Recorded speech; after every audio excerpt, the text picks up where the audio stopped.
Welcome everybody, and thank you for making this happen.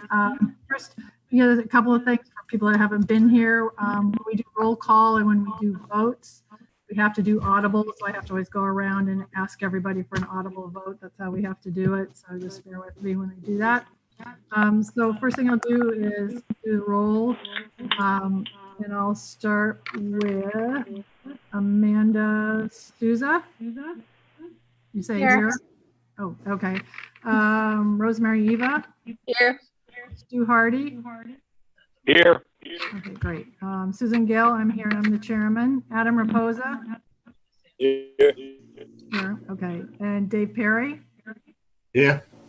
Okay, and just a couple other things of note. Janice Gomes is absent and Peter Vermonti is absent. And I want to welcome Christine Shea. She was appointed last week, yeah, by the town council. And I want to welcome her to the planning board. Welcome. Yep, welcome. And also, I just wanted to know, I thought we were going to have our July 7th meeting. That would have been Paul Emerald's last meeting. And he resigned his position that Christine has now filled. So we just want to thank him for his 3 years of service on the planning board. Note that. So the other members or other people present are Mike Marcello is our solicitor. Joe Cardello is the staff engineer from Steer Engineering. Rick Rogers is the DPW director.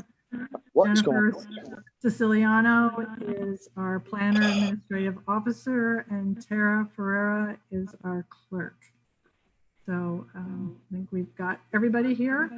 So you said Kevin Sanford and Fred Unger are present, correct? Okay, with that.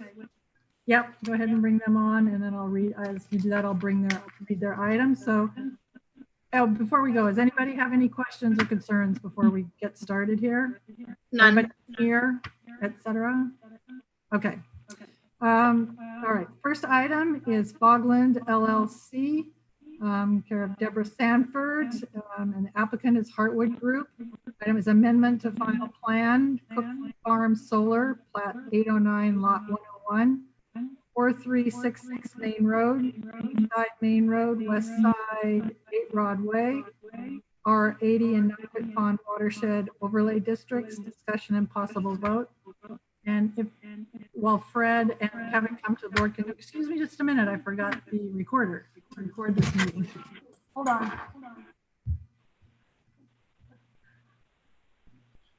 Jen, we're getting a little bit of feedback. I don't know if it's because you guys are close in the same room or not, but we're getting a little bit of echo.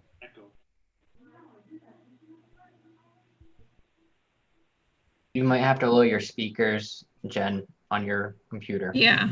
Just a little bit. Okay.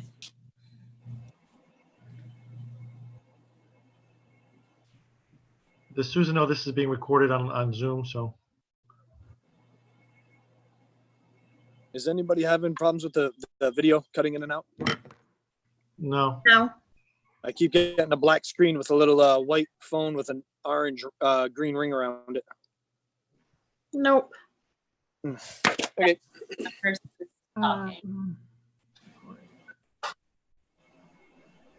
Okay, again, for the record, this is the July 21st, 2020 meeting. See, Tara, we missed you already. All right, so do we have, wait a minute, where are they? Do we have, oh, there's Fred. Oh, and Kevin, welcome. Welcome. If you want to just introduce yourselves then for the audible record and tell us why you're here tonight.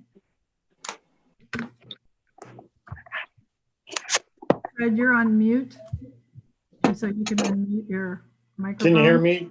Yeah, I can hear you. Fred, should Oh, I yeah, mute his mic? my name is Kevin Sanford. I'm, along with my wife, the owner of Cook Farm. Okay. Okay, there's Fred. This is Fred Unger. Can you hear me now? Yes. Yeah, I'm the development consultant organizing the Cook Farm project. And we're here to make a minor, what we think is a minor request that we submitted back in May, that we be allowed to make the fence around the solar field, instead of being raised 6 inches from the ground, allow it to go down to the ground And the reason for the request is Kevin and Deb want to maintain the farm in agriculture as much as possible. So along with the forage crops and bees that we had planned, our current plan is to add sheep to the project, and the sheep would replace lawn mowing inside the solar array fence area. So Sorry, it would replace what? it would replace mowers. Oh, and mowers, okay. Mechanical mowing. So the reason for this, we've done a bunch of research, and it ends up that even just raising the fence 6 inches allows coyotes and other predators to get in at the sheep. And being right next to Toasty's farm, it might also allow hunting dogs to get in there and kind of raise some craziness inside the fence. The other part of the request that you might recall, Susan, from some meetings we've had at the statewide level that you and I have both attended, is that the fire marshal has actually, the state fire marshal has actually expressed concern that the kids can crawl under the fence. So there's basically a request for both safety and agricultural purposes to amend our plan and allow the fence to go right down to the ground. I can give more information or answer any questions. Your call. Well, you don't have, I mean, because you don't have Bill here tonight, can you just, for the board and for the record, then just cite the pages and the changes that you are proposing? Oh boy. I know it's simplistic, but you know, I know. some new members and. Okay, go ahead. Yeah, I can actually. Just Joe Cardella was kind enough to document them. The changes are sheet C2, sheet C3, sheet C4, sheet C6, and the landscape plan. And basically, the only change to any of those plans is where it says, where it previously said raise 6 inches above grade, it's just silent. All right, so it's the part that has the little cloud around it. Yes, the clouds indicate changes on these plans.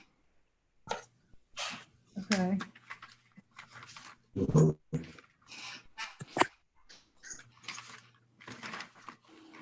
Okay. We have your letter that you submitted, the documentation, if everybody had a chance to read through that. And what else?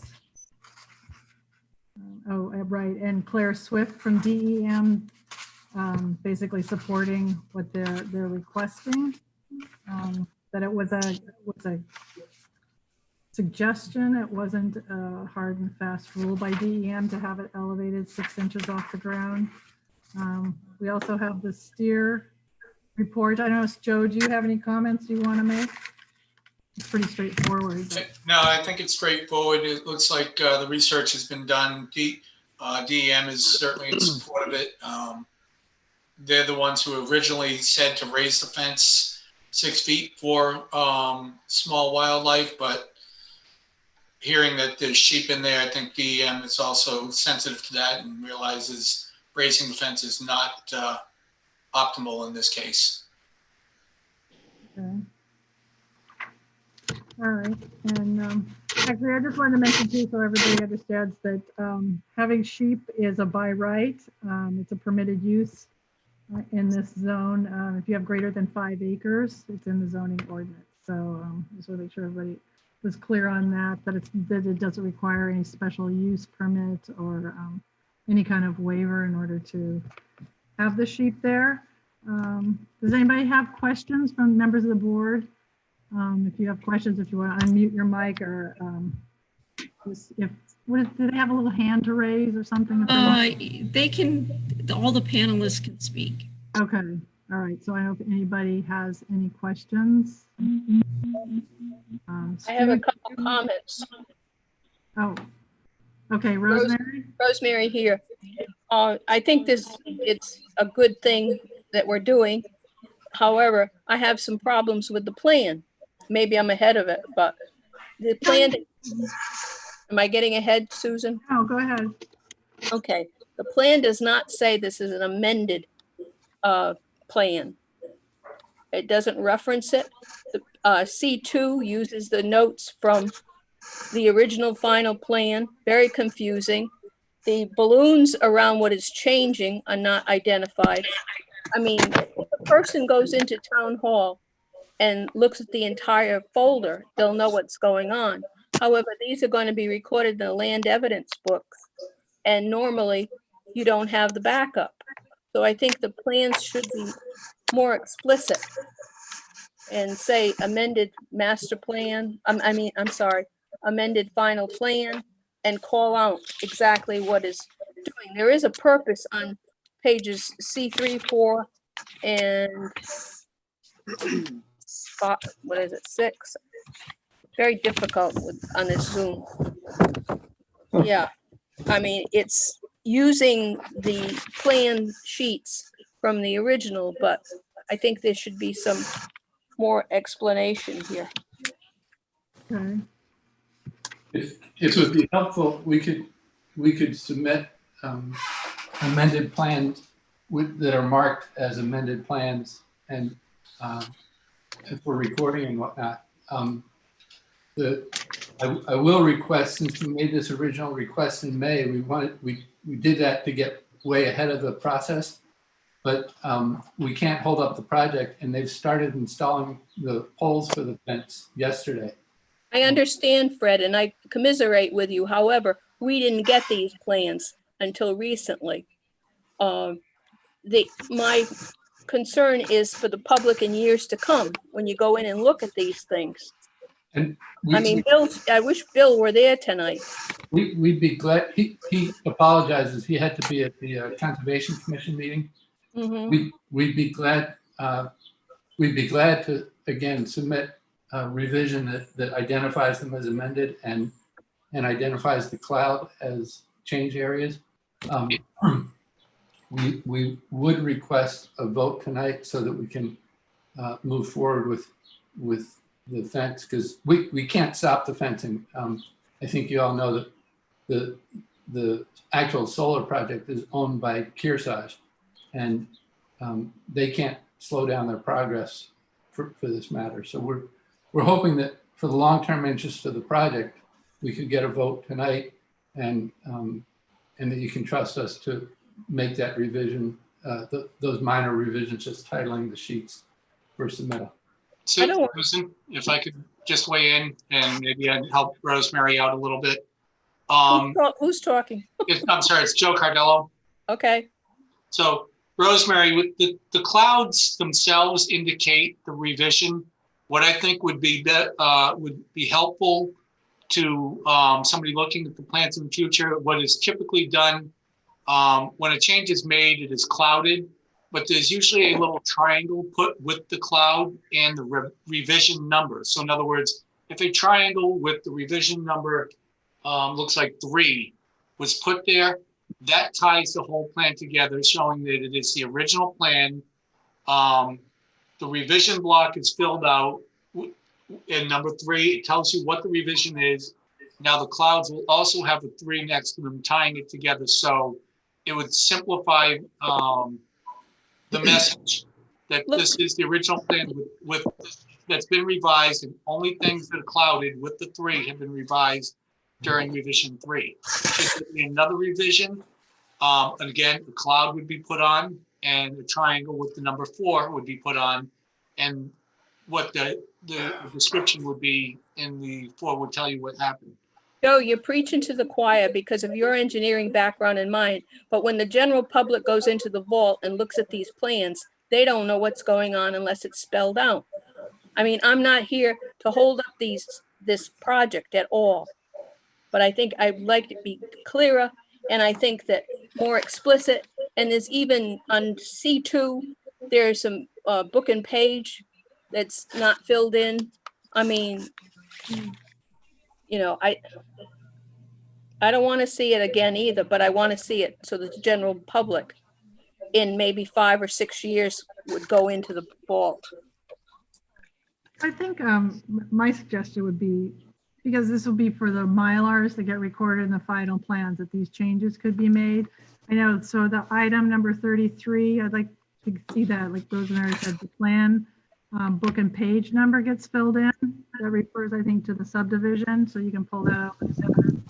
I'm wondering if you had just then a note for number 34, referencing the original final plan book and page number. So if anybody ever wants to go back and see the complete plan set, they could find it easily. We can do that. Even if you had a number 35, you could note there that the change to this, or this amended plan, reflects the fence change, and you could have that there to describe that as part of the purpose for the plan. Glad to do that. Right. And it supersedes those pages. And I'd like to see the amendment really in the title block. The title amended. Right, yeah, they could put amended final plan in the title block, but I just wanted to accomplish these changes in the notes, you know, as numbers 34 and 35, and those can just be those. If everybody agrees to that, you know, when we do the recording, you can just make sure that that's on there. And I think I don't know. I think that would be adequate with me. Yeah, I And think that would cover it, because it is a minor change. It's definitely a minor change, but it's basically referencing what it is that's changed from the original final plan that we recorded. I think we need to have that for the record. We're glad to do that. Would it make sense to just confirm with Jennifer prior to recording that it's been done properly? Right. Or even have Bill can speak with Jennifer to just make sure he's clear on what it is we're looking for. If he wants to bring us a paper copy, we'll review it before you print the Mylars and the sheets that you need to print. And that won't. It's easier to print it all at once, to be honest with you. All right, as long as he's, you know, clear on those changes. I just don't want him to print them and then find that something got missed. But I think if nobody has any other objections, I think that would adequately cover it for me. I'm satisfied with you and Jennifer reviewing it. Okay. All right. The only other thing that I was looking at to address when I looked at this, I don't think it's a big hang up. I just want this as general information, because this lot is in the watershed. And so it started thinking about the idea of introducing livestock into the watershed. And that's why I think everybody, Jennifer found this stuff from URI talking about livestock, because I was concerned about manure. I know it's a distance from non-quit pond, but I figured normally if this had been brought up at the beginning, it would have been incorporated into the environmental review statement. Since we're past that point, I just wanted to have the information presented for the record, and know that we did our due diligence considering this is in the non-quit pond watershed. So my question is like, how many sheep are you looking to have on the property? And I don't know what your plan is. Sure. We, Jennifer was kind enough to send that to us as well. Right. And we did review it. From what I could gather reading it, the guidance suggests that about 5 sheep per acre is appropriate to provide feed and safe manure management. We're going to have 20 to 30 sheep, which is between 2.3 and 3.4 sheep per acre. And we're not going to have them there in the wintertime. And they're only going to be there when the vegetation is growing, and they'll be sold off in the winter. I think the important thing to keep in mind is this is pasture land. It's not a stockyard. There won't be manure concentrations. By spreading out a few sheep over a large area, the manure gets essentially incorporated into the soil as fertilizer. I've got some notes on this. I just want to make sure I don't miss any of the important stuff. I guess one thing, if you recall, in order to meet local ordinance, we've already have double the setback that DEM requires for a wetland to the fence. And then from the fence, it's another 17 feet.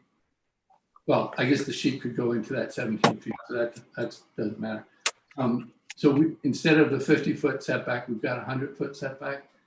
And I think the other important things to consider is by changing from cultivated farmland to pasture land, we've got permanent, well-established vegetation that helps reduce runoff. And also, Bill suggested that I mentioned that by converting to pasture land, we've already reduced approximately 2,800 pounds a year of nitrogen and 1,400 pounds a year of phosphorus that used to be put on to fertilize the corn. So we're pretty confident that between all that and the distance the project is from the water, there's really unlikely to be an impact of any kind. Okay.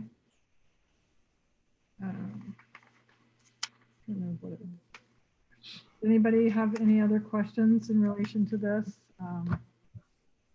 I guess the other so you're going to have them just free range in there, because I know like at those OER meetings they talked about like fencing them off, cordoning them off in certain areas at a time. I don't know, they have like management plans. I don't know if you're doing that or you're just having them kind of free range. So we've got a farmer that lives in Little Compton that currently owns sheep, and he's going to be they'll be his sheep.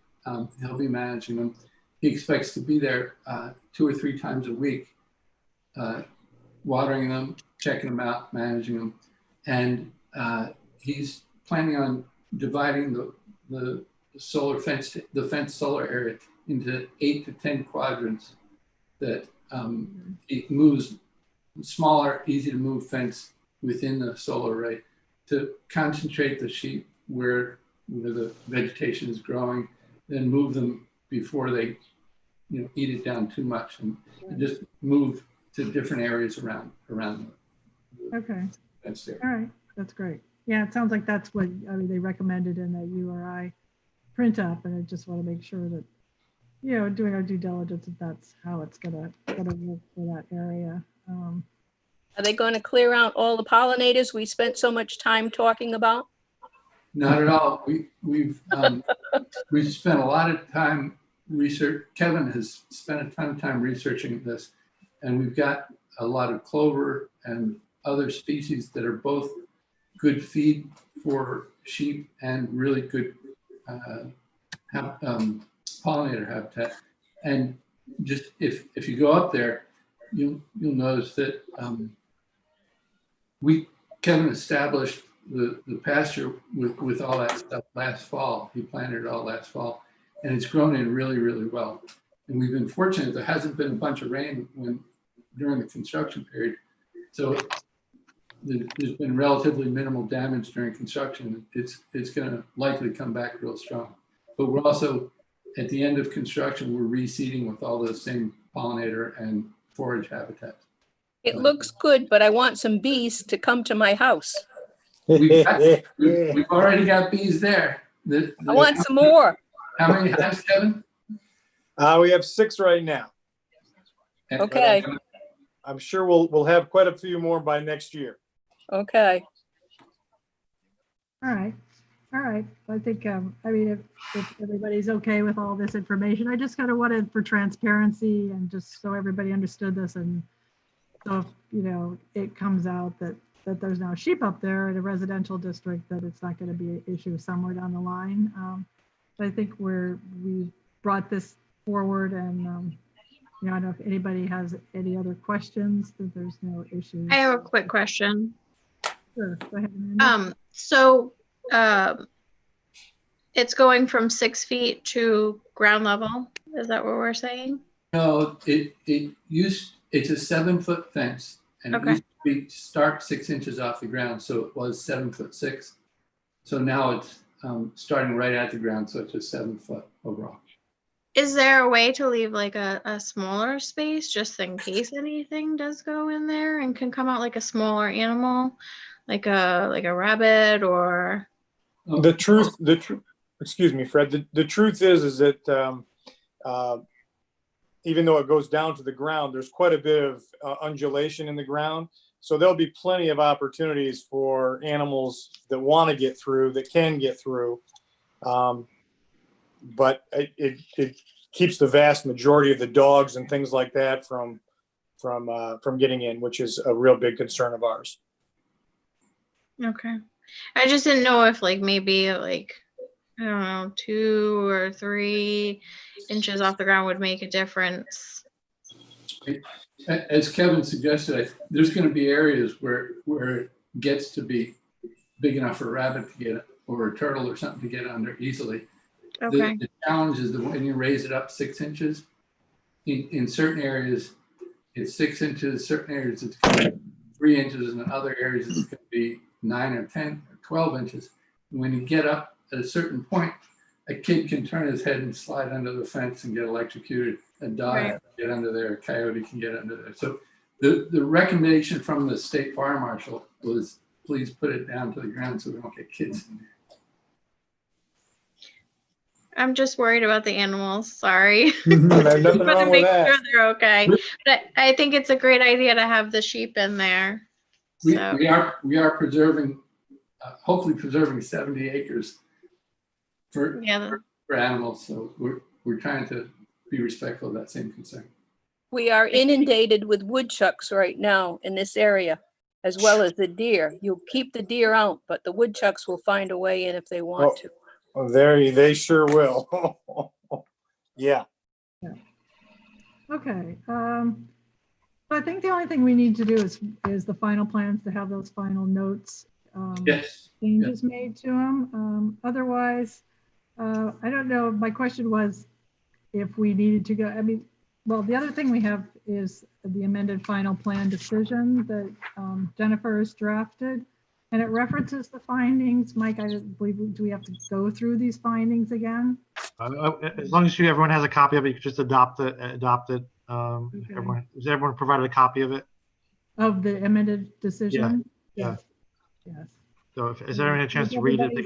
If everybody's in agreement with that, that we don't need to go through all the, because we did all the findings for the original final plan, and just this minor change,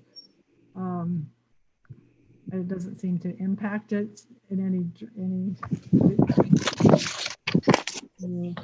Everybody's fine with that. I guess what I need to do then is someone make a motion to approve the findings, I guess the previous findings, or I think I would make a motion to grant the request to amend the plan as submitted, with the stipulation that before the plan is recorded, that it be signed off by the planner with the changes as discussed tonight, and to adopt the amended findings for this minor change. So moved. Could I amend that motion, Mike? Sure.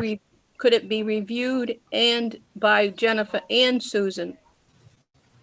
I mean, Susan ultimately signs it, but you know, we've always had the planner and the chair look at it. If that's what you prefer, that's certainly permissible. That would be my preference. I don't know how the others feel.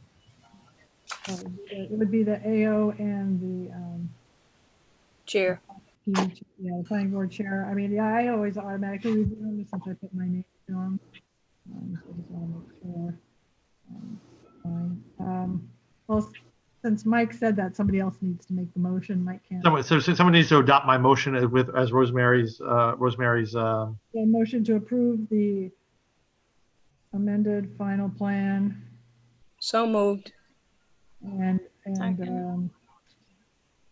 accepting the changes with the amended changes, and reviewed by the administrative officer and the planning board chairman prior to recording, and adopt the findings. I guess would that be the motion? I know, Tara, did you get all that? She's muted. Okay, so if, So Rosemary motioned it, and who's gonna second? I did. Second. second, to that, I understand the motion. Do I have a second? Oh, Adam, Second. Amanda, Second. Amanda seconded. who did, Amanda? yes. Okay, Amanda. Okay, so we have a first and a second to approve this final plan, adopt the findings, and do the amended changes. All those in favor, so I have to do a roll call for this. So I'll do the names again. I have Amanda. Yes. Adam had a Yes, hand up. Oh, sorry, Adam, go ahead. yes, Oh, wait a minute, wait till I get to you. Okay, so I have Amanda, sorry, I've started getting, you have a Oh, yes? yes. Rosemary, Yes. Stu? Stu, you're on mute. Stu? Yep, I am I need your I am voice. unmuted. Okay. Yes. Okay, all right, Susan Gale, yes. Adam Reposa, yes. Dave Perry. Yes. Oh, and I don't know, Christine, I don't know if you feel comfortable voting on this. If you do, you can. If you don't, you can abstain. I feel comfortable, yes. You'll vote yes? Okay. All right, so we have 7 positive. Okay, Thank you all very much for that. great. So Fun. when you get those to us, we'll get those signed and recorded. Thank you very much. All right, Thank you, Susan. Yep. We have one other small matter, if we could. Tom Holt from Kearsarge reminded me that we made a request to Joe Cardello that Signal, the engineering and procurement contractor for the project, be allowed to provide the SWIP reports. And Joe indicated that he wouldn't have a problem with that, but he would need the board to sign off on it. And just wanted to make sure that would be okay with you folks. Well, I know we can't vote on it, but Well, Susan, I didn't want to unilaterally without the board's consent. We did talk about this at the pre-construction meeting, that Steer would take over the SWIP reports. But actually I received 3 more SWIP reports from the applicant just earlier tonight. They are doing the reports. The reports are complete. They elaborate on everything that they should. And overall, the project is going very, very well. We have not seen any problems with any type of soil erosion, and Steer would have no problem allowing the applicant to continue doing those SWIP reports with the caveat that the reports continue at a minimum of once a week in accordance with the regulations. can you explain what the SWIP report is for everybody? The SWIP report, it's a stormwater pollution prevention plan. Did I get the 3 Ps right? Yeah. Anyway, we go out and we look to make sure there's no soil erosion, no soil erosion controls are in place per the approved plans and per the DEM regulations. If there's any accumulation of silt, we'll note it, require it to be cleaned. All erosion controls need to be maintained. If there's any vehicle tracking of dirt onto the public roadway, that needs to be addressed. And so far that's been maintained and controlled.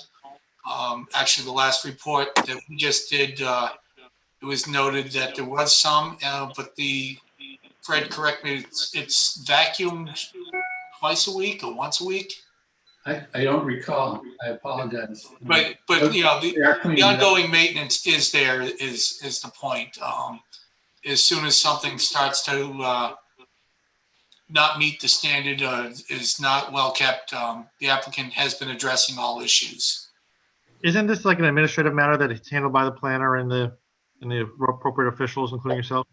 But it's part of the part of the regulations that a SWIP, and it's part of the DEM permit that a SWIP be SWIP and SWIP inspection be conducted on the site throughout construction.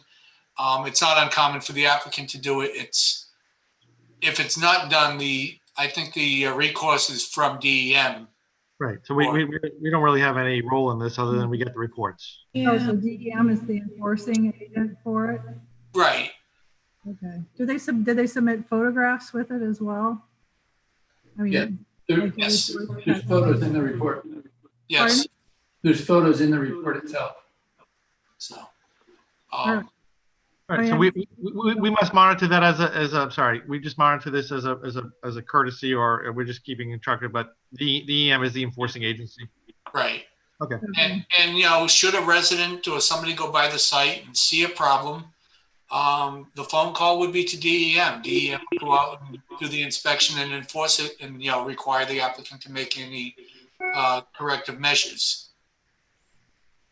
Okay. I mean, if we're not the enforcing agent, does it make sense that we would get involved, I guess, at this point? So I think, I don't know how the rest of the board, if everybody feels all right with that, we could just go ahead and agree to let them do that. Is there any objection? I'll put it that way. Nope. Okay. All right. So Fred, I just submitted the last report tonight. I think it was dated, I think Kelly did it this weekend. Yeah, I saw it. Thank you. So I just submitted it, and that would be the last one. But we would like to see the reports as they come in. Right. I'll ask. Should they be submitted to the town so they go in the record or not? Yes. Yeah. Reports are submitted to the town planning office and the DPW director. So. Right. So just to make sure they get submitted as to be part of the file. Right. You got it. Okay.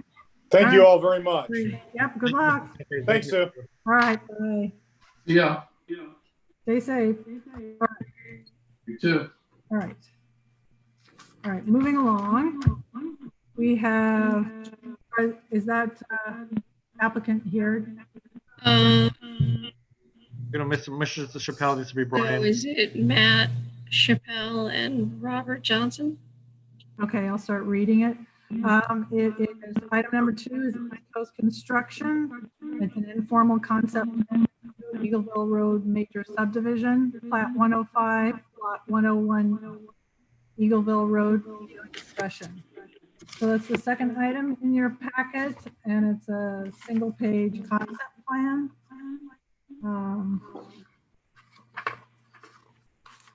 Robert Johnson has a new look. You see, so if the applicants are here, if you can introduce yourselves. Oh, there, I see. Okay. Everybody, Matt Chappelle, Yep. here on behalf of East Coast Construction. Okay. If Bob can unmute himself. Or new look, Bob. And Bob Johnson is applicant or owner? Current owner. Okay. We're unmute. It's unmuted now. Yeah. What just happened? Yeah, well, There's a woman's picture. that must be Mrs. Johnson, I would guess, but it says Robert Johnson underneath. Bob, are you there? Yep. Oh, yeah, it says you're still, oh no, that's above you. Yeah, so you have a picture of your wife, daughter? No, I don't. Honestly, I was just listening in here. I don't think I need to be part of the discussion, but I'll be here if we need to. But you still own the property. Are you East Coast Construction? No. I have one of the owners of East Coast Construction sitting here behind me, Billy Reed, who has appeared in front of you guys before. Okay, I just want to get it clear because all we have is owner applicant was East Coast Construction. And then we have Bob, and I didn't know if he actually sold the lot. So you have not closed on the lot. Okay. No, and that is one of the main reasons that we're here. As you can see from the agenda, we're here for an informal concept review, just kind of showing you guys what the plan is. The property is under contract to be sold. Bob by Mr. Johnson to East Coast Construction. Yep, So go we're ahead. here basically to see your reaction to the proposal, to put everybody's mind at ease before moving forward with the sale. I guess would be the purpose of being here. Yes. So if everybody has the plan in front of them, I'll just review it quickly. And then if you guys have any questions, obviously we're happy to address those. Based on the massive size of this lot, it's in an industrial zone.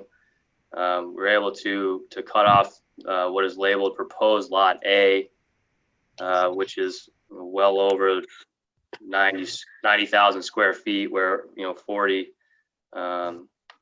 is required, and we're well above the 150-foot frontage on Eagleville Road,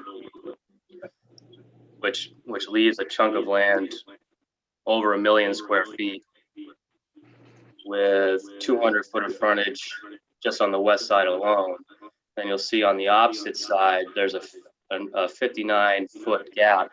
And that's another 59 feet of frontage. And the purpose for that is the west side of proposed lot A, as you can see, is mostly wetlands. So the purpose of leaving that 59-foot gap to the property line is to allow access to that back lot, or to lot B.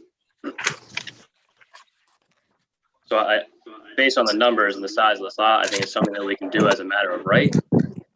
But again, we're just here to see everybody's reactions and see if you guys have any questions before coming in front of you formally after the purchase. I have 2 questions. The one thing that I didn't know is that there's like a stone wall, a border wall, if that is existing or not.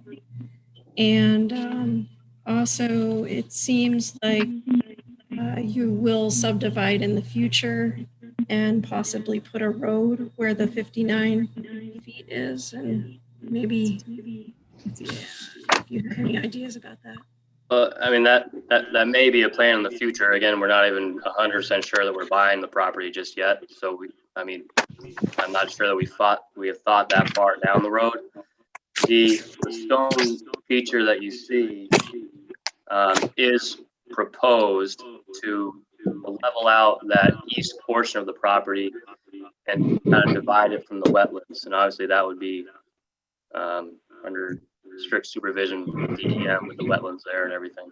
So the wall is not there, and you're going to put it there. That's correct. Okay. And All right, my big question is, because this is a very simplistic concept plan, and by looking at the checklist, item number 12 is proposed buildings and other site improvements, and you're not proposing anything to tell us what you plan to do with lot A and lot B. And we need, again, we don't have any buildings to propose just yet. It's still in the very, very early stages of this. Like, it's not even, we don't even own it yet. I know, but you must have a concept or you wouldn't be interested in buying the land, right? Can I ask a question? We've already subdivided this parcel once. And now you're proposing to have us subdivided again. And I don't know if you're proposing to subdivide the back lots further, but I would be looking for a lot more information than what you're doing before I'd be willing to even consider subdividing this a second time. Right, but I wasn't a part of the original subdivision. Obviously, the person I'm filling in for tonight was, but it was my understanding that it was part of the discussion to limit the future subdivision of this, and it was determined that that's not something that the planning board could do. I mean, this is a massive lot that by right can be subdivided. Right. But if you're going to propose something, we need to know kind of what the use is, to know if it's something that fits. But the use is a matter for zoning board, not for planning.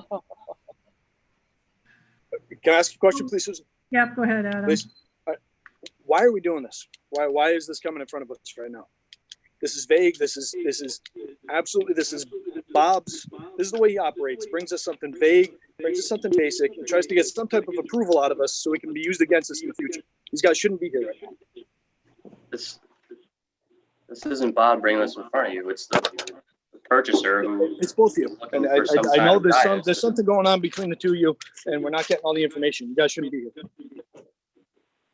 Well, I'm sorry you feel that way, but it's not the When case. it was subdivided the first time, it was the idea that it would make it easier to sell. That's how it was proposed to us, which was reasonable. But now that somebody's interested in buying it, they obviously are buying it for a purpose, is what I'm suggesting. And we need to know what that is, and that's part of the checklist. Anything that's proposed, you're not proposing anything other than subdividing. So I don't know how other people feel about just subdividing lots without saying what you're going to plan to do with the lot.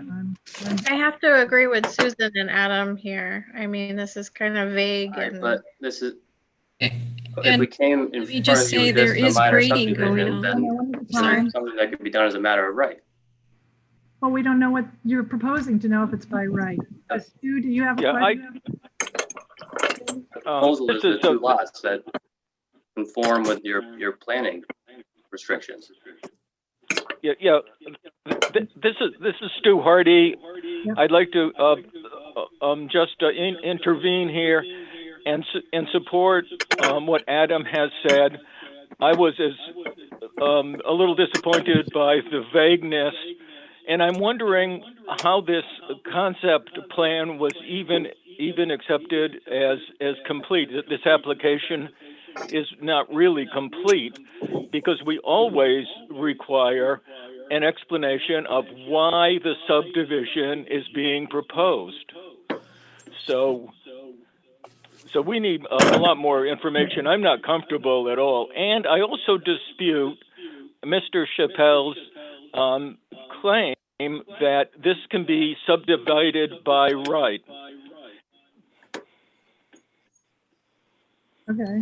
Can I interject just a second, please? So I'm looking at the regulations. Mike, did you want to say something? I could barely hear you. Can you hear me, guys? Can you hear me? Now I can. Yeah, go ahead. So I'm looking at the subdivision pre-application Wait, conversation. now you're fading. Sorry. I'm trying to read and speak at the same time. So this is a informal concept review. It says requirements for an informal concept plan review are detailed in attachment 2 of these regulations. Concept plans alternatives showing schools, lots, roads, areas of open space may be submitted at the initial meeting. Maybe. These concept plans must be at the same scale as the site analysis map detailed in attachment 3 and designed to maximize the protection of the character defining features identified as part of a set analysis. So, again, this is at the very, very preliminary. There's nothing really that the board is even actually being approved at this point. It's just the concept. They're just trying to get your feel as to what may or may not happen here. I do agree with Mr. Chappelle that use is determined by the zoning, not by the planning board. But to the extent that you want more information, more detailed information, that would happen at the master plan level. But this is preliminary. You certainly have a right to ask questions, but there's no approval going to be given tonight. It's just kind of a feeling out of what the board has concerns about. And I would ask the planner to correct me if she has a different analysis. There is a checklist attached to the regulations, and I see that, Sue, but it doesn't mean that everything has to be checked off. Basically because of, okay, may be submitted. It doesn't say shall be submitted, say may be submitted. So again, I think he's just kind of looking for a little bit of guidance from us as to what may or may not be acceptable. But I would say that, Mr. Chappelle, you kind of have to give us a little bit of an idea what you may be. Otherwise, it is a waste of the planning board's time. Maybe you could tell us what is East Coast Construction? What is it that your business does? What does that business do? They're a business in Portsmouth, and they do excavating and subcontractor. They do septics, they do excavating, they do site work, they do. So there's heavy equipment? At their Portsmouth location, yes. So that's what they're looking to do, is to relocate their business No, or expand it? they're not moving their business to this location. Can I say a couple things? So yeah, there's no certificate of completeness or incompleteness for the concept plan. It really is an informal. So that's why I accepted it. Two, I do see a lot of grading in the other proposed lot as part of the plan. So you do have something in mind. And I'm not sure why you would need to grade it if you didn't. I'm sorry, audio was jumping in and out there. I couldn't was that directed at me? Oh. Yeah.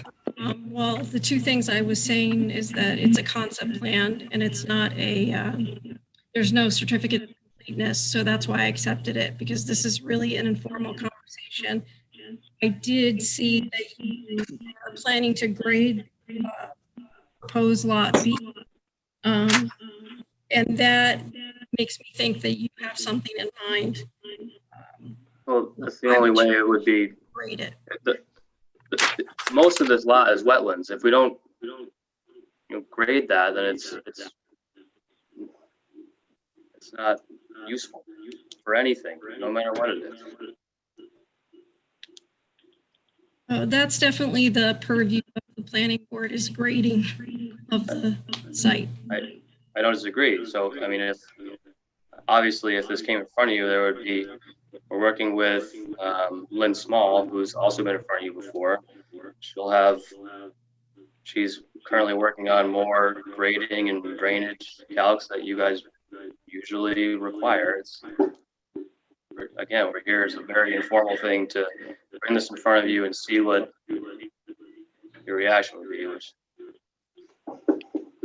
I guess part of it, like we're looking for more information. It's concept plan to basically save your client going through the cost, the expense of developing a master plan and then coming. That's not true. This would have to come in front of you as a full minor subdivision, or we even did it.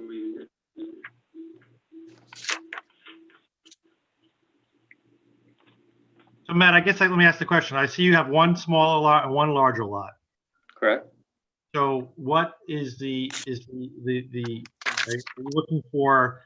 I guess what are you specifically looking for? Because what's before us is just one big lot and one smaller lot, and with no other detail as to maybe what might be there. I guess it's zone. What is this zone? C? Is this C zone? It's industrial. Industrial. This is an industrial zone. Okay. So we know that the use is limited to industrial uses under so. I mean, is this going to be a proposed maybe a business park, industrial? I mean, those kind of issues. I mean, if those are just kind of like basic questions, but I mean, if you're not prepared to give us those answers, I understand that. And I mean, again, we don't.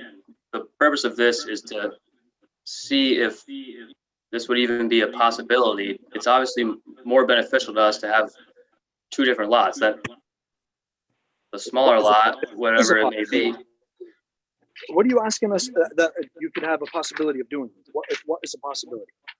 Making these saying it's a possibility. What is a possibility? That you could turn this lot into two lots? Purchasing the lot. And yes, the purpose of being in front of you is to get your reaction to making it into two lots. Are you planning to further subdivide the back lot in the future? Is there any indication that? Not at this time, but it's a million square feet. Whether I can't tell you that he's not going to subdivide in the future. I mean, that's what I was saying. It's a million square feet of industrial land. Create more than two lots, you can do it now. You're not going to come back in years. But before we purchase this property that we have under contract, we can't provide you the subdivision that you're looking for right now. very early stages to see if this is even worth purchasing for us. Well, why do you want to purchase it? Because it's a massive industrial lot. It's industrial land is hard to come by these days, and So you want to do a massive industrial project on this massive lot? that is not what I said. Well, what did you say? That this is a big chunk of industrial land that It's a piece of investment property. They can do what they want, or they can sell it. They want it now because it's probably getting a good price, and maybe they're going to sell it, or maybe they're going to develop it. So my question is, if we say, okay, go ahead with the concept plan, do you plan to submit a master plan with more information? Are you going to come back? We would have to, and you would have to sign off on this, and which would have to come in front of you for a full hearing. I know, Just like but are you any going to subdivision. come back to the hearing with 2 empty lots again? Or are you going to show us what you're going to use it for? We don't know what we're using it for. Well, maybe We don't have to.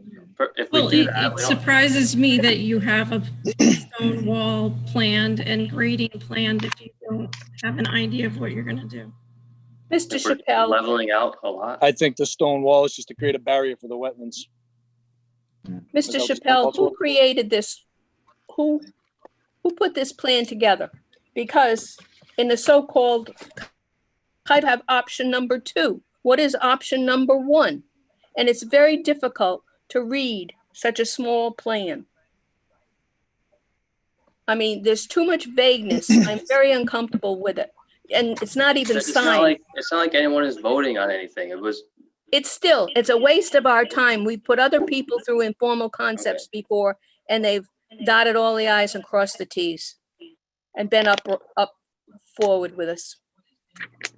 Not being upfront with you. I think we're going to be going in circles with this. I think if I'm getting what everybody's looking for, if we say go ahead, when you come back to us with a major subdivision concept plan or master plan, now you're going to have to Obviously, that would have everything that every other master plan needs. This was meant to be a very informal conversation. And I know, but I'm saying the next step after this is a master plan. If your client now wants to go to the expense of engineering a master plan, you can submit that. It'll go through a review, certificate of completeness, and a public hearing, and then we'll go from there. I understand. We don't have enough information to really make any determination at this point. Once he owns it, he will put that expense in. Again, the whole purpose of this was to have an informal conversation about cutting off a lot in a big industrial lot. I guess. Why do you want to do that? Why do you want to take that small lot out? When you guys were having a conversation with Bob, where did it come out that it would be more valuable to you to take the small lot out of this huge lot? Every lot is more valuable as 2 lots. So in your conversation with Bob, what were some of your ideas for this piece of land? You must have some idea. You're not just buying it just, because you must have some idea of what you might possibly want to do with it. I think that's all we're asking. That's all we want to know. Give us some idea. I understand that, but it's not, we're not even at that stage. And any use has to go in front of the zoning board that we want to do. Matt, if I can interrupt. So from a conceptual approach, you're looking just kind of for guidance as to whether or not the planning board, again, this is conceptual, so it's not even binding on them, as you know. Whether or not they feel more comfortable keeping this 1 lot, or are they okay with dividing the lot into 2 separate lots? I'm not in favor of subdividing this. We've already subdivided this parcel once, and I'm not in favor of subdividing it again at this point. I agree with the chair. Well, Even if you're not in favor, if it's something that can be done by right based on the size of the lot, I don't disagree. I just Matt, let me ask that again. So again, is it? I'm sorry, Mike, I didn't hear your question. I'm sorry. My question is this: is it the concept you're looking for as to whether or not the planning board feels comfortable of basically subdividing peeling off a smaller lot from this larger parcel, rather than keeping it as one developable parcel? Is that the concept you're looking for? Okay. All right, so that's, I guess that's the general, again, even if they say yes or no, it's not binding upon. I know, and I understand that. You know, again, this is. No, I think you heard from the chair that she's not. Everybody's opinion. Right, I know. Which, I think the chair expressed her opinion that she's not in favor of further subdivision. I agree with you that if it is capable of further subdivision, that you may have that ability to do that, but it's just, so again, this is conceptual and you're looking for the opinion. So you got one opinion that may not be, you know, that is not favorable into, you know, further subdividing this lot. You actually have two opinions. 3. 4. 5. 6. all right, well, Well, that's the general consensus, so. be a fun meeting then. Yeah, it's really up to your client what he wants to do going forward. You know, if we have more information, then, or whatever you present in the master plan public hearing, then, you know, where they fall. But we just look at, us just look at this concept plan. It's not for us to make any kind of judgment decision. You what you want to do. Okay. All right. Okay. Thank you. All right, thank you for everyone's time. Well, Thank you, Matt. Bye. okay. Okay. Oh, we're done with that. All right. So moving along. Everybody's still with us here. Administrative officer report. So we have Jennifer's report for the month of June. Any comments you want to make in regards to it, Jennifer? Let's see.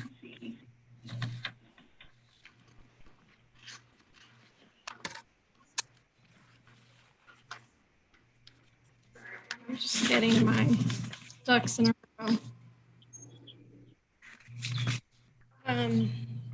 Susan, do you need me for the rest of the meeting? This was mostly done. No, I don't think so. Yeah, actually, you're fine. Oh, yeah, I need Rick to stay here. I think I need Rick to stay here, but you're fine.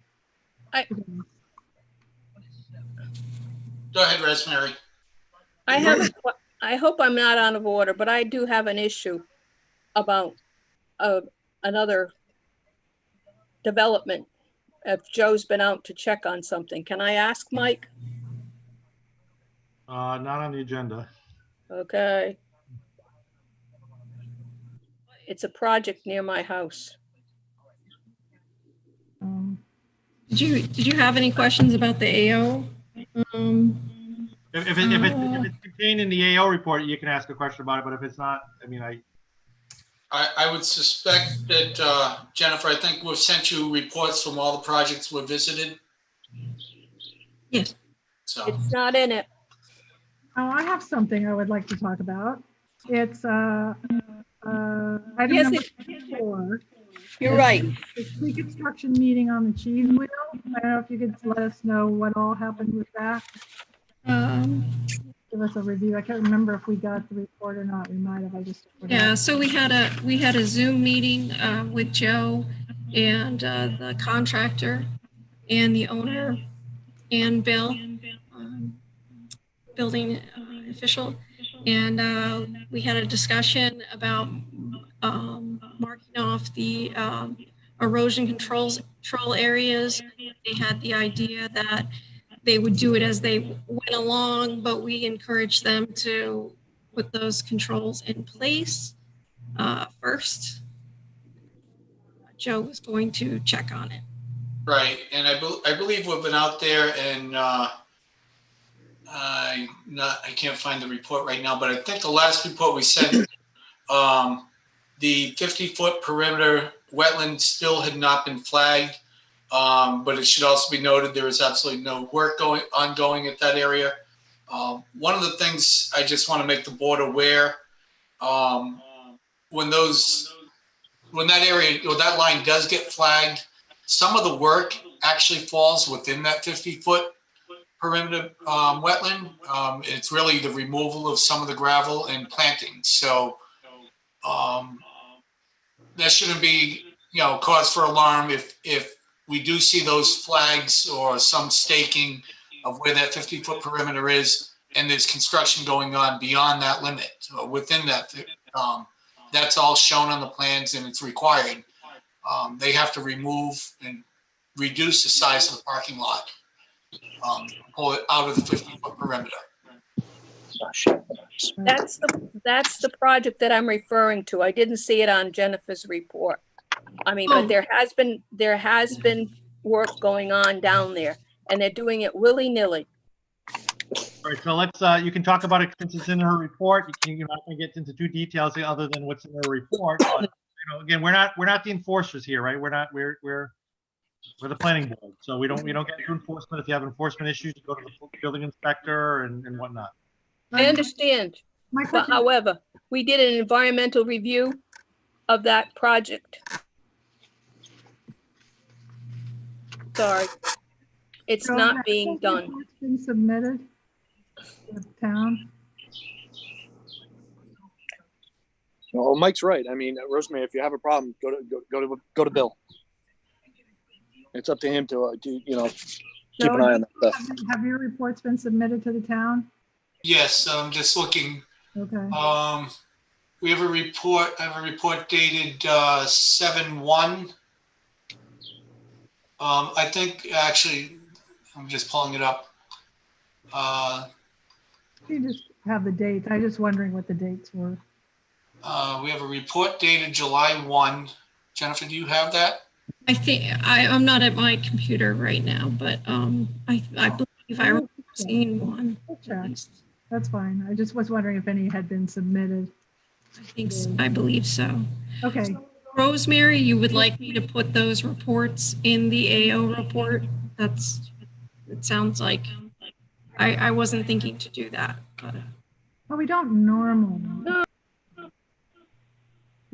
submit all the steer reports as part of it. I suppose if somebody requests it, they could. No, I just like a status of it, Jennifer, because it's an ongoing thing. Right. Your reports are very good. The only thing that in the report you highlight, but I had a problem with the Barbosas because we have a couple Barbosas. Maybe you could put in parens like King Road or Lake Road or something like that, so we can identify it, as well as the council who's getting the thing, not to the Platten lot, anything like that. I don't mean to create any work for you, but it's just an identifier. So if I'm looking at the report or someone else's, it helps us. They're very good. Okay. Jennifer, I was wondering, could you, the decision on the Bayview condos, just update the planning board on that stuff? Yeah. So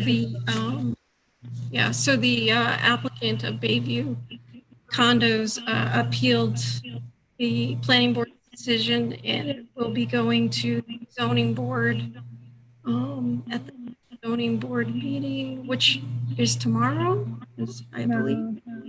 No, it's usually the first Wednesday of the month. Oh, that's right. Yeah. It's next August. In August. August 5th, is it, Mike? No, I think so. I think that's what it'll be. It's not on the Secretary of State's website yet.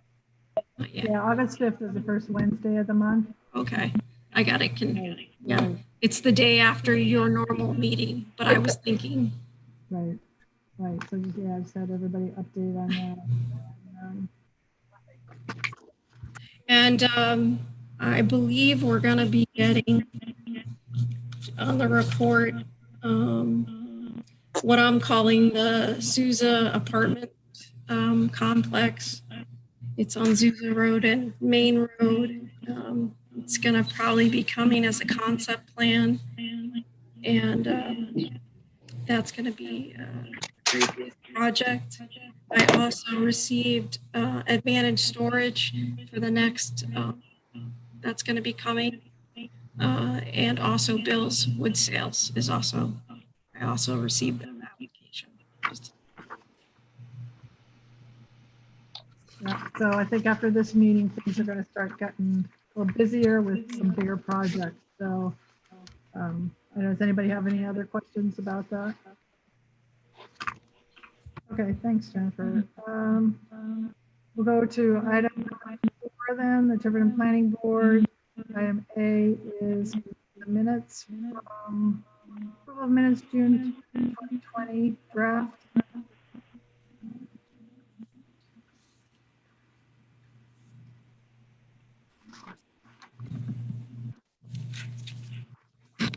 Add anything to any amendments, comments, questions?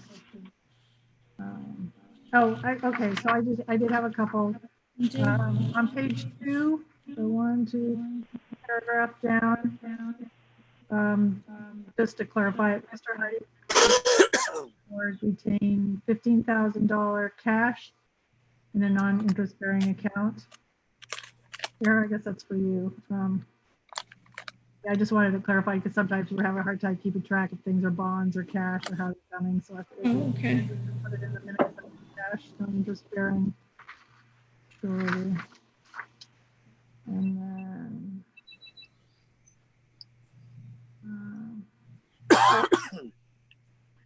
and then on page 5, third paragraph, the last line, where it talks about Bliss Homestead, it said it must be amended. It's talking about changing the fee in lieu. Yes.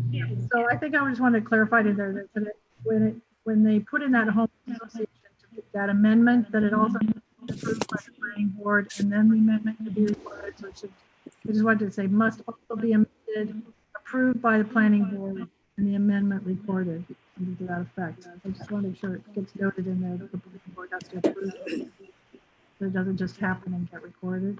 It's part of the homeowners association agreement.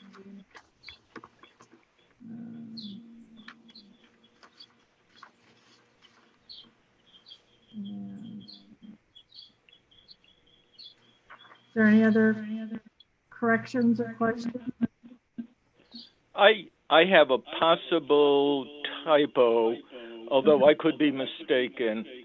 On page 3 of 6, under Northborough Realty Holdings, first paragraph, it says that Northborough Realty Holdings was requesting a 6-month extension of the vesting period for their final plan. And my recollection is that it was actually a 12-month.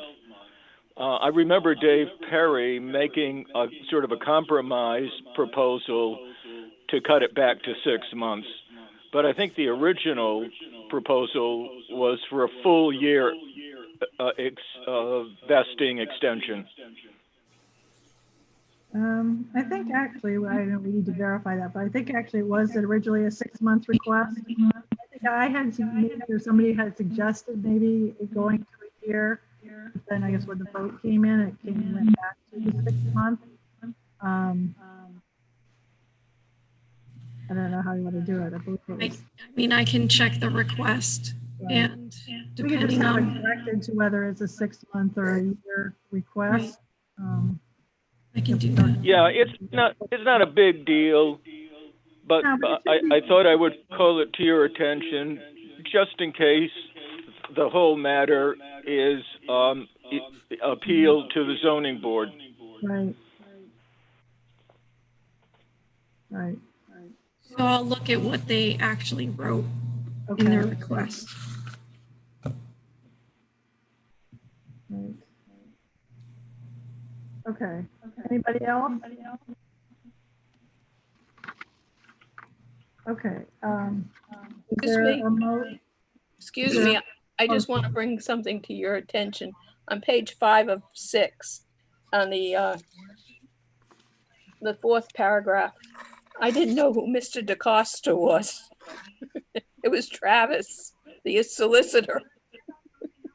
I don't know if anybody else had a problem. Okay, do you want it to just change it to attorney? Just put Travis. Attorney DaCosta, maybe. Okay. We just put attorney DaCosta. I won't tell Travis that, Rosemary. Okay. I don't see him that often, Mike. It's nice to see you tonight. Okay.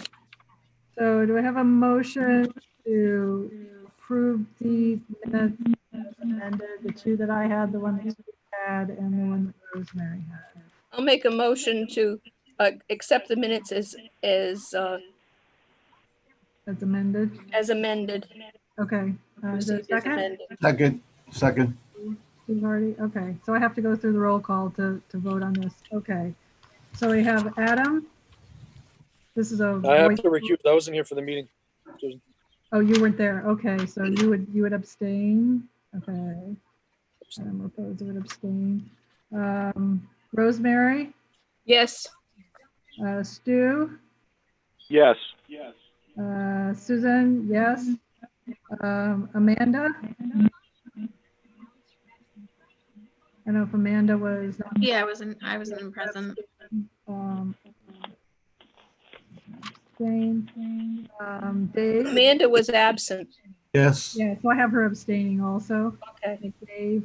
Yes. And Christine will abstain because she wasn't a member. Okay, so I think that gives us 6. 1, 2, 3. How many people does that give us? 5? 5. Got 4. How many that gives us? That gives us 5 people? I think you got 4. Yeah, 1, 2, 3. Oh yeah, that gives us 4 people. Okay. I think because it's a quorum of who's present. Yeah, Right. and the abstention counts towards the majority anyway, so that's fine. Right, it's an administrative issue, so, right, so that passes. Okay. Okay, abstain, and there were no negative votes.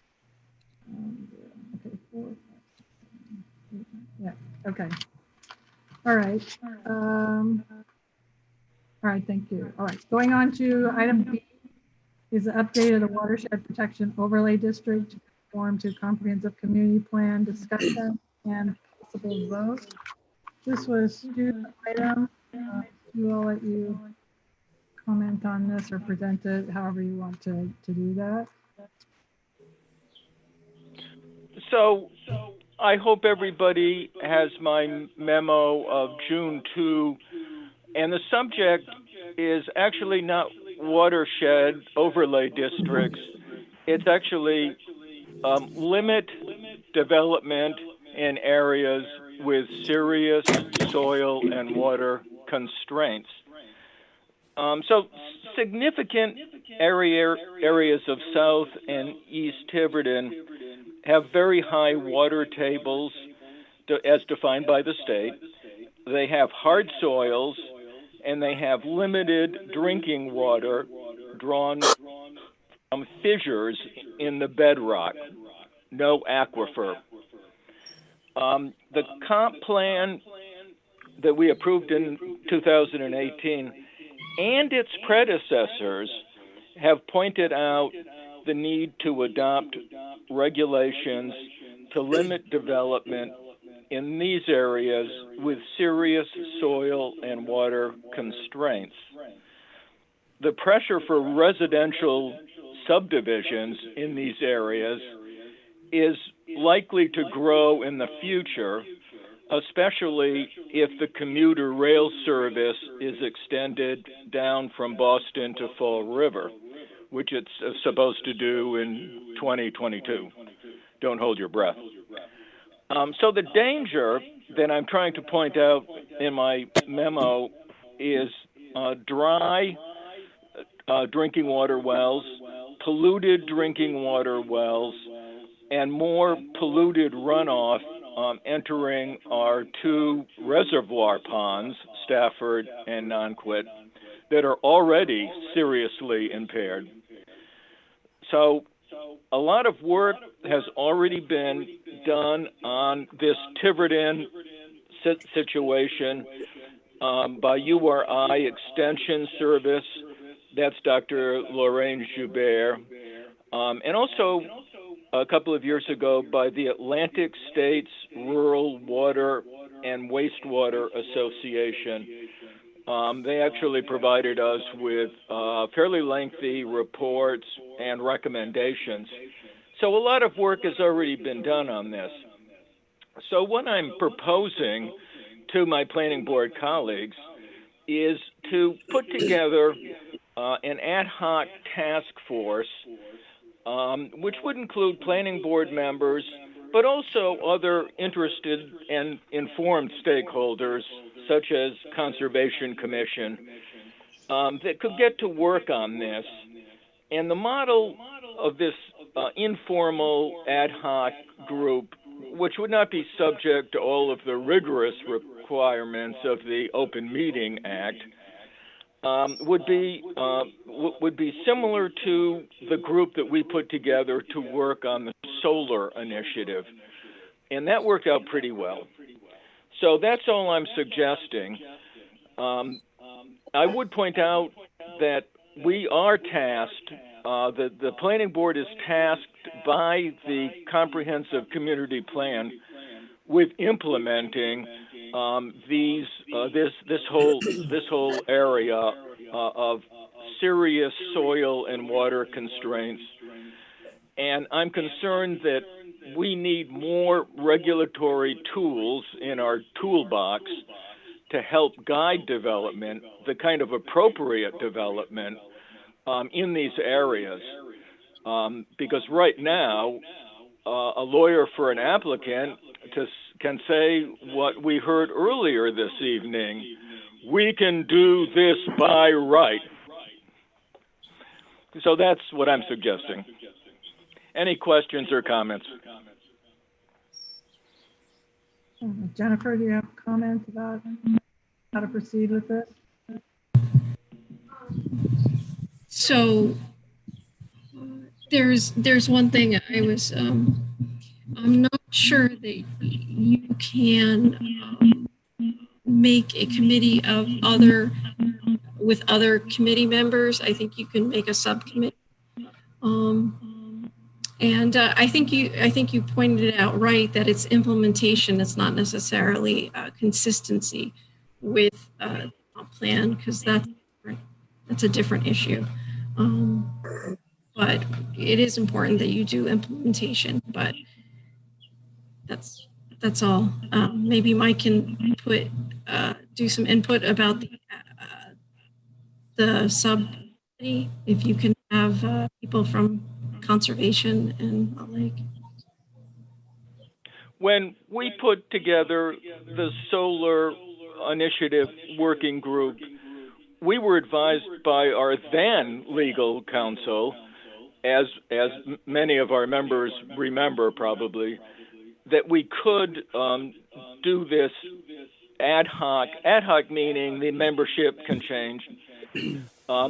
We were required to take a vote to create this ad hoc solar group, and we were required to vote on membership.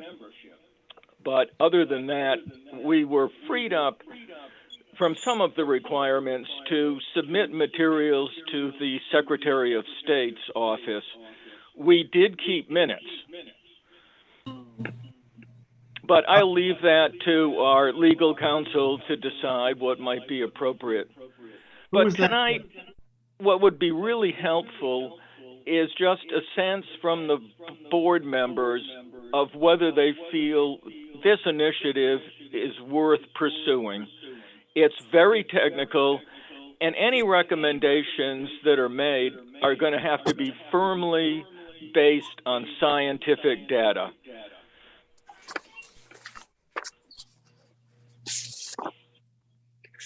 It's worthwhile to pursue. I'm just not sure if it's best to be, I'm just not sure the best approach. I think it's if you want to do it as far as expanding like an environmental review statement to have it take in more area as an ordinance that has some teeth that are a little more binding to it. We don't have solutions now.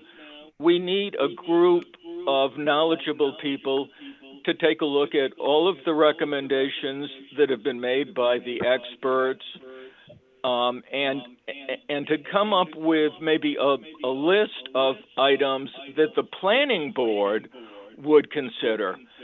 So let's not put the cart before the horse. I'm talking about a process, starting a process that would probably go on for a year.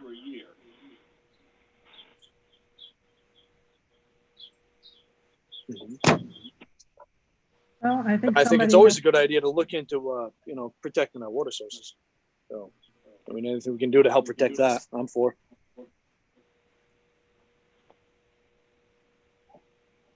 All right. So what are you asking of us tonight? Just a general consensus or? Yes, a general sense of how the planning board would like to proceed with something that really is within our purview and in fact our responsibility under the comp plan. So we won't take a vote tonight. Think about it a little bit more, and then maybe at the September meeting, that gives us a little over a month. At the September meeting, I can make another report suggesting the creation of an ad hoc committee, and we would wait for Mr. Marcello's recommendations on how to structure that. And also, I would take the time between now and then to speak to some people on Conservation Commission and other stakeholders in town to see if we can get a group together. I mean, I think you need to keep it within boards and commissions. I mean, I remember we did at solar, you start going into the public or whatever. I don't think we can do that. I don't think it's a good idea. I think you have to limit the number of those kind of people, not those kind of people, but just where the people that you're drawing on, and hopefully we can get people involved that have some expertise so it's more productive and not spinning wheels as much. If Lorraine Gilbert can participate, that would be extremely helpful, but I think, we need to think about this. I need to think about it. I'm sure other people have other ideas. Come forward with them like that at the September meeting. So I don't know, Mike, did you want to comment on formation of groups or?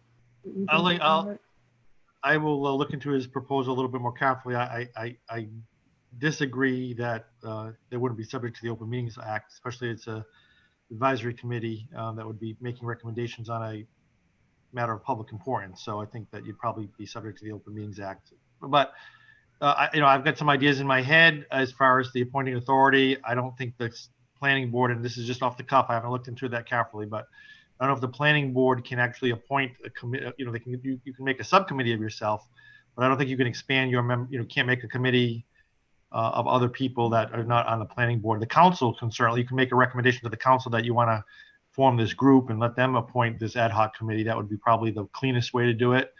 And Mike, I think that's fine. So one thing that we might resolve in September is a vote to make a proposal to town council that they create such a group, and then let it. So that sounds good to me. Yeah, I think that's probably the cleanest legal way to do it. But anyway, well, I want to digest it. I'll talk to Sue, and I'll give you a call or send you an email when I get a little. No, just talk to Sue. Okay. All right. Just ring a bell, but I think we did come up with that before, that you don't have a subcommittee of the existing board or commission. You can't expand beyond it. To have a subcommittee, that sounds familiar. Somebody else have a comment? Okay. All right. So we'll see where this goes and continue with this in September, at the September meeting. Everybody good? All right, moving on to the next item. These are a review of past sureties, a possible vote, gravel bonds, Fund 500, and Daniel Church's Fund 502. This is something I started several years ago. I was asked by the treasurer to try and figure out, the point of some of these sureties that have been held, they're cash sureties that have been held by the town for a number of years, and whether they need to go back to the developers or if the money then belongs to the town. So The first two I pulled out were, I thought were the simplest ones. This one, the gravel bonds, on the second page, it's Fund 500. They were deposits made from 1974 through 95. And I did this several years ago. I went through a lot of documents, a lot of minutes, all the books that I could find, search for it in the clerk's office, treasurer's office, but I could never find the actual owner, who the bonds were, or the ownership of them. And the closest I ever got was this destruction of records that may have applied to this, because I looked long and hard for records of what these gravel bonds were. And I was unsuccessful. If anybody else wants to look, they're welcome to it. But I just, like, at the point we're at, don't know who they belong to, and we're talking now 45 years ago for some of these deposits they belong to, and for how much. There's no accounting for it. But was looking at the recommendation that this money would go back to the town into the general fund. So that's what I was proposing, suggesting. I don't know. Mike, I don't know what the legal. So I had a conversation with Jen about this morning. I don't know if you can hear me this afternoon. So okay. My basic understanding of this is this was cash deposited into accounts of the town, held kind of like a bond, right. As a bond, so that make sure that when people were putting in gravel roads, they completed the job completely, I guess, right? As a kind of like a bond, basically. We would now do a bond. The problem is this money is held in trust by the town on behalf of someone else. I agree with you that it's probably impossible to trace who this money belongs to. It really belongs to the developer of these gravel roads, whoever that may be. But I'm not sure from a legal matter if we could just take it and put it into the town's general fund without trying to get some guidance from the state. My hunch is that it may have to go to the state as an unclaimed funds or whatever. Maybe they'll give us some directions from the general treasurer's office. But I just don't want to take the funds and put it into the town treasury without any kind of notice to, even if it's a paper notice saying that the town is holding these kind of accounts. This is what we intend to do with the accounts. If anybody has any information about, who grab it, whose funds these may be, please contact us. And maybe that will give us an opportunity to take. Like Seth Magaziner, the treasurer. Yeah, but I want to talk to the general treasurer's office to see how they deal with leftover funds from towns, basically, because this is basically. I don't think they have any records. I don't think they have any records of it. Denise was looking to me for information to find information. I don't know if there would even be bank records, a bank report. So is there something that you would do? I'm sorry. The historian here, I don't think the gravel is all for gravel roads. I think the gravel is for the quarries. We had quarries. Why would we have money for quarries? It didn't come through the planning board. It was put through the building official's office. They would have to put up a surety through the building official's office. Years ago. That would be in that fund that's associated with us. Yeah, and I think. I don't know if the 500 funds all mean that it's planning office, but yeah, there wasn't probably a building office then. And if memory, I think you're right. All the 500. If memory serves me correctly, there may be a file downstairs. If somebody lets me in, I can rummage. Yeah, if you can find it. I looked for them and I looked for gravel. I looked for quarries. I was never able to find any numbers that corresponded. I really don't think the gravel is ours, Susan. Yeah, that's fine. I don't know how you figure out who this money belongs to. That's my thing. Is how do you track this money back to who it belongs to? Is the question. How do you find out who $100, He said who Right. it belongs to. That's why I think that if there's a Rosemary, I'll make I'll ask Jen to make you a special key to get into town hall and go to the basement to file. But if we can't find the owner of this money, I think I would like some guidance from the state before we take it and put it into town funds. I mean, it's an accounting issue for the town. We're carrying it on our books. Agree. And so we just need to figure out, come to some resolution. And I think that's it. Denise is just looking for resolution, so she doesn't have to keep carrying these forward. Where whoever it belongs to, just clear the books because it's been sitting around inactive basically for a long time. I mean, if Rosemary and Mike, if you guys want to pursue it, however you pursue it, that's fine with me. I'd just like to get an answer for it. If they were willing to accept this destruction of records, if that worst comes to worst, I hope the state would say if we can't find anything, would they accept that? I don't know. Okay. I'll let Rosemary come in and yeah, maybe she knows a place to look I couldn't find. That's fine. Welcome to it. I'm passing it off. I'm passing the torch. Oh. Yeah, if we can't dispose of it, I'm gladly passing the torch. Could have a party. Yeah. I like that. Okay, so that one, there's no vote. We'll see if either Mike or Rosemary has anything. I'd like to pursue that, hopefully in a month or 2 months, so it doesn't just kind of languish. If we get somewhere with an answer. Okay. Then the other one, Daniel Church. Fund 502. That one, I believe we did find, I think there was a probate estate opened. And I talked to Jennifer about that. And what I propose is that we send a letter to the executor of the former estate or to the heirs listed in the probate file saying that we're holding this money. We believe it's part of your estate, over the state, and we're happy to give it back to you. That's what because I think that is probably a probate estate asset.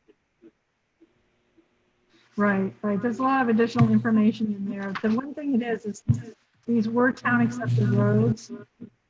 I mean, these roads were town accepted and a homeowners association was formed. So I think that the town has no claim on the money anymore because it's a town accepted road. Correct? I mean, unless DPW can come up with documents that show prior to 2015, they still have outstanding money that they're owed.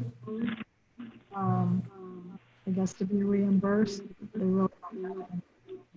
The town doesn't really have any claim on that. So I agree with that. I guess what we could do with that one, that if everybody understands that, agrees, we could make a motion to distribute the $604.23 to the estate of Manuel. Susan, this is Rick Rogers. I have a question when it's appropriate. Yep, go ahead. I had trouble hearing you. It was coming in and out. But did you say the roads were or were not accepted by the town? They were accepted. This was back in August 5th, 2014. It went before the council, and basically what happened was the town uses leverage that in order to continue to accept the town road, they leveraged them to form the homeowners association in order to keep servicing the roads. So at that time they agreed, and they do have an active homeowners association that's recorded. I believe all those documents are recorded in Rand evidence. Okay, thank you. Then that could be beneficial. That could be beneficial to DPW. So I'd like to meet, with Jennifer maybe and look at those records so DPW would know what the HOA is responsible to do. Oh, as far as the roads go? Because this only pertains to stormwater and the roads. The town accepted them. You don't really have any claim on that money anymore, would be my understanding. unless you can provide invoices prior to August of 2014 for outstanding debts that, basically the town would be to be reimbursed for. Yes, no, thank Okay. you, Susan. DPW is not trying to make any claim to the money. It's just, since this issue was raised, we're looking for a little clarification on ownership and HOA and stormwater maintenance. Thank you. Yeah, you could probably go back to the minutes, town council minutes for the road acceptance in 2014, and I believe the homeowners recorded. So you could find that because it's registered with the state. Thank you. Okay. Sue, I remember that. Were we okay then? Sue? Sorry, what, Dave? Dave, I was on a council Okay. when Daniel Church Estates, we had a problem with the catch basins. And that's what we used that money for back then. I didn't know there was money left over, so, but the majority of that money was used for catch basins. And I believe we did accept those roads. Right. Those were Were you on the accepted roads. council in 2014? I was trying to remember. I was on council 2017. Oh, in 17, yeah, you were probably predated you. Yep. So Mike, oh, there, you're still there. So are we okay then to release this money to the estate? If they want it, we'll send them a letter, and I'll ask them either to accept it or the town will take it over. I guess we'll give them a choice. It's not a lot of money, so. Okay. All right. No, I know. So I guess we need to vote to release these funds to the estate.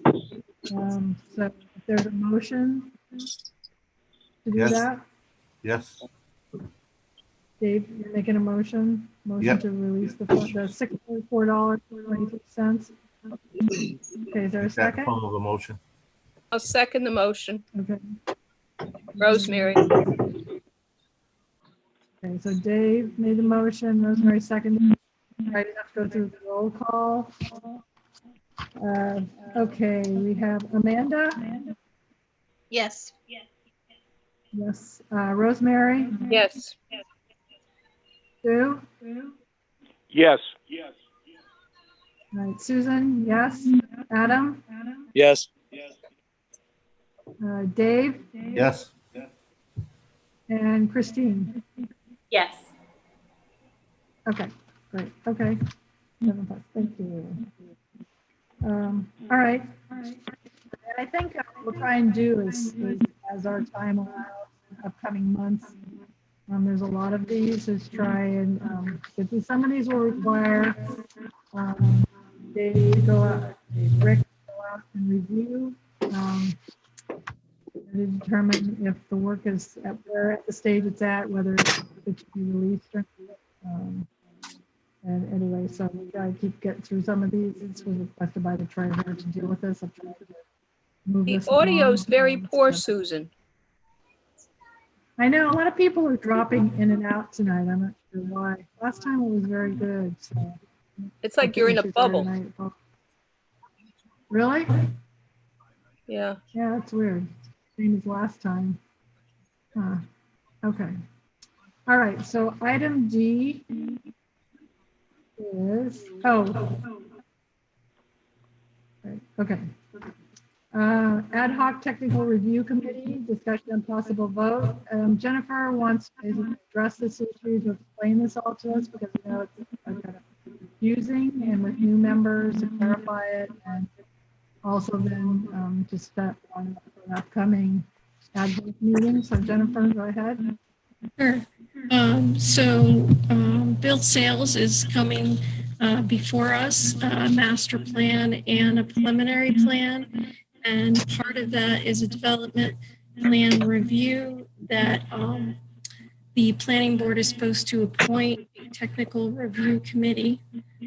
So that's what I'm hoping to do. And according to our regulations, the technical review committee shall be no fewer than 3 people. The administrative officer will be the chair, And it can be made up of members of the planning board staff, municipal, and other municipal departments. So I'm suggesting we're probably going to have a meeting at noon on Thursday. That it be the administrative officer, the building official, the planning board's consultant engineer, Joe, the director of public works, Dan Murphy, the fire marshal, and anyone from the planning board and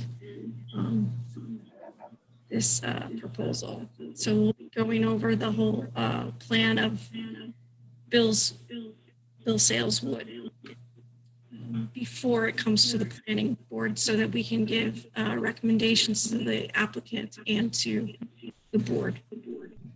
If I may, Jennifer, it says we may create a technical review. We've always been under the guise of an ad hoc, because why have a planning board? I mean, if you're going to allow these people, I'm losing it again, the audio.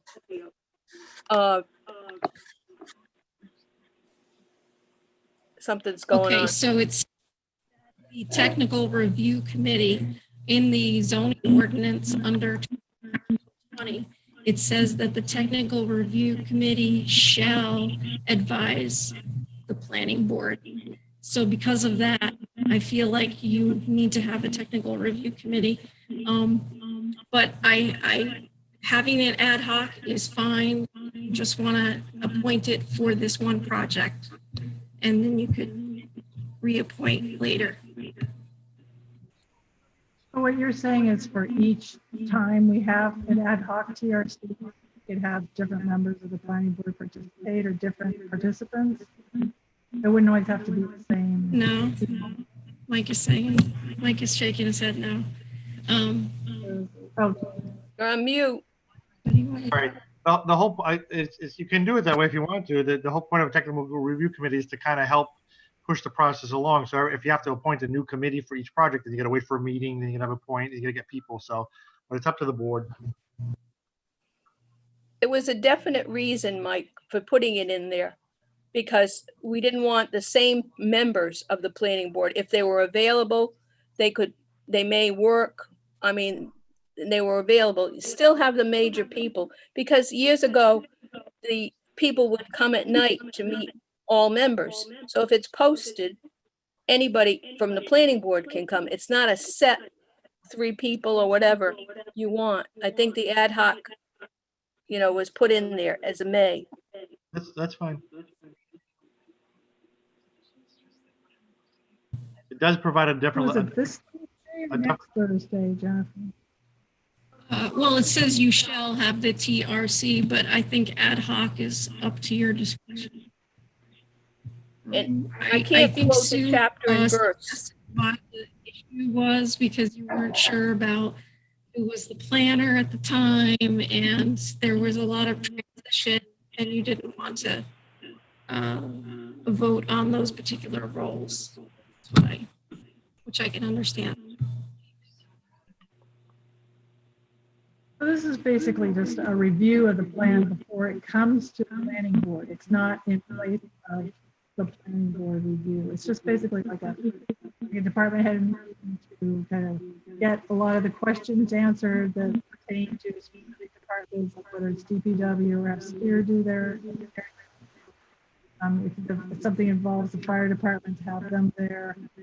And it's to help us speed up the process. So a lot of the things that would need to be addressed by the planning board are addressed and corrected before it comes to our planning board meeting. So that hopefully will help move forward, reaching a decision quicker, instead of maybe 5 idea. So I think it's helpful. I think having people that can do a good review of an application is important. So after though. Is it this Thursday or next Thursday? This Thursday, So day after because I that. wanted to get it done before it came to you guys for master plan. So they'll only the day after tomorrow. It doesn't really give people from the planning board much time to look at the plan before Yeah, the meeting. yeah. I mean, have the other participants all received the plans to review, so they'll be prepared? Yes. Dan Murphy, Joe, in it too. Rick, I believe, and Bill has seen it. So we're all on board. We just needed your appointment, and if anybody from the planning board wanted to attend. I mean, like Sue was saying, it's not in place of the planning board. It's going to come to the planning board. So if the planning board doesn't want to attend, I think that would be okay too, because we're going to provide you with advice and then you can take it from there. What time is it, Jennifer? What was that, Rosemary? What time is it? The meeting? It's noon. Noon. Noon at on Thursday. So is it going to be a live meeting here, or is it going to be Zoom? It's going to be a Zoom meeting. All right, and it's a posted agenda? Not posted, so you wouldn't be able to have more than 3 members or 4 members of the planning board there. If it's ad hoc. I thought we always posted ad hoc meetings. At ad hoc, we sat in the audience. Right, but I'm trying to remember. I was thinking we posted those meetings. I don't think What we do you did. think, Mike? I don't think you're required to, because It's an informal Workshops meeting. you have to post? Well, department heads are informal. I was thinking ad hoc meetings. You have to have, because we had it's not a public body. We had an agenda. You did? We had an agenda, and you have notes. You don't have minutes. Because you're appointing it, so it's an official. So maybe we do have to change it. It can't be on. Yeah, I would just look back through old ones. I'm just trying to recall. I can't recall. I think you're right. It did get posted before. Yeah, I think it did, because you have to make it open to the public. It has to be available, open to the public. The TRC, right? A department head is more contained. TRC, I think, is open, is available to the public, because there's a lot of different people that have attended it in the past. Like even the press sometimes will come. So it has to be open to the public. Well, all Mike knows is open law is that if this is an appointed board by the planning board, then it might be considered a public body, I imagine. I don't know. I mean, the planning board's an appointed board. Well, how about we do this? If you want to make an ad hoc committee for this project, let's appoint it. We can deal with if you have to postpone the meeting because it has to be posted, I'll deal with that at another. You can do that at Neil, but I think you should at least go forward, at least appoint an ad hoc committee so we can deal with this project. And we will make a determination tomorrow whether it has to be posted. And Mike, you're saying you think it should be posted? I'm not sure. I'm going to look at the regs as to what role they have, but they're not making any final decisions, right? They're just making recommendations, correct? Right, it's advisory. Advisory board. They still may have. They may still. Even advisory boards might have to come under the OMA, but I just want to make sure. But I would just. Well, we can't post a meeting of a board until the board is appointed. So even if we have to appoint it, so my recommendation would be to appoint a board to oversee this project, and we'll determine if we have to post it. We'll post it. We can cancel Thursday's meeting and do it properly. It's a Zoom meeting anyway, so it's not. Okay. Are a couple people interested in doing this? If they're available on noon? At noon? I will not be available. I'm interested, but I have a doctor's appointment at noon. Well, it probably won't be for this Thursday, Rosemary. Okay, count me in for another day.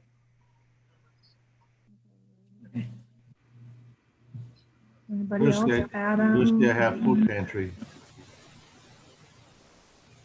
I'm out till 12. Jennifer, if you're looking for a date next week, it looks like I'm open every day except for late Thursday afternoon. Okay. So I'd like to make a motion to approve an ad hoc technical review committee to deal with Bill's sales. And I would suggest the membership, the people that Jennifer mentioned earlier, including the fire chief and the DPW director, and anybody else Jennifer mentioned, including Jennifer herself, and Sue Gill as our chair. So that would be my motion. Can I be included, Stu? Oh, sure. Oh, I'm sorry. I'm sorry, Rosemary. I know, you did it on purpose. So Sue and Rosemary representing the planning board. I'll second.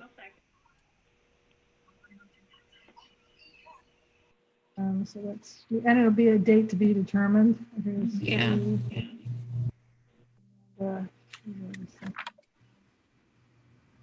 Okay. Any other discussion? Okay, I have to go. I guess since we vote on this, right, I have to get a vote count. So I'll go through the names. Amanda? Yes. Up or down vote? Yes. Up, yes. Rosemary? Yes. Stu? Yes. Stu? Susan? Yes. Adam? Adam? We've lost Adam. Okay, Dave? Yes. And Christine? Yes. Okay. All right. Rick has his hand up. I don't know why. I don't see him. I don't see him. Oh, Adam, are you there now? Oh, yeah, I'm here. Sorry. My daughter lost her learner's Oh, permit. are you voting? Sorry. Are you voting for that? What are we voting Oh, for? sorry. I'm Did you sorry. vote for that motion? I can't hear you. Susan, I can't hear you. I don't know what to do. Oh, I did can you hear you now. the motion? I got you. I can hear you now. Sorry, did you Can you did please you hear repeat the the motion? motion? Can you please repeat the motion? It was to appoint myself and Rosemary to the ad hoc technical review committee date to be determined. Can you? I'm having a real hard time hearing you. Can you please repeat that one more time, Susan? It was to appoint Rosemary and myself to the ad hoc technical review committee for bill sale, master and preliminary plan review, on a date to be. Okay. Yes, I vote in favor. Okay. Thank you. Okay. And Rick, what was the question? Simply a comment that, as Rosemary said, it was very hard to hear you, Susan, and as Adam just mentioned, I had a lot of trouble hearing you. Everybody else I heard very well, but for whatever reason, Susan, your microphone does not transmit well. Oh, well, that's not good. All right. See what I can do for the next time. Sorry about that. The same computer I had last time, so I don't know. I don't know what to tell you. Sorry. Probably Okay, I'll speak louder. What's that? Okay. I'm using myself. Okay. I'm sorry. That's all right. So the last thing I just wanted to let everybody know, I think I emailed everybody yesterday about the checklist and the, what was it? Oh, the subdivision regulations. I just wanted to get those distributed. Those have been advertised for public hearing August 4th. So I just wanted to get those distributed to you to start looking through the red amendments. So Jennifer has started that advertising. It has to be done for 3 weeks preceding. Hopefully we can get through the checklist as soon as possible to have those coincide with the subdivision regulations that we've already approved.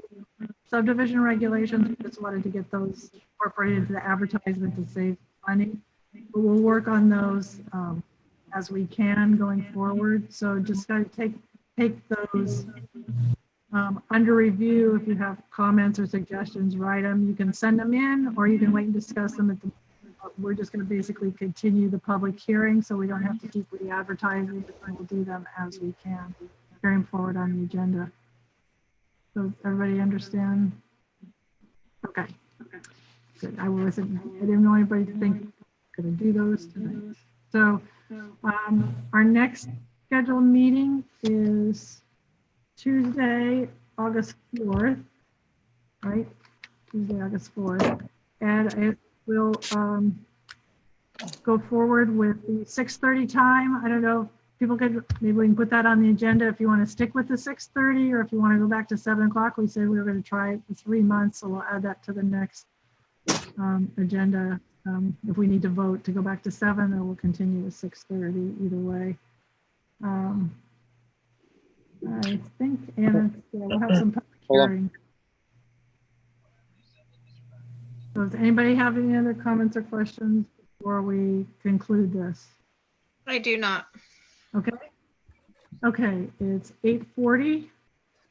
We have a motion to adjourn. So moved. Second. You don't need a second's privilege. Fourth. Okay. All right, thanks.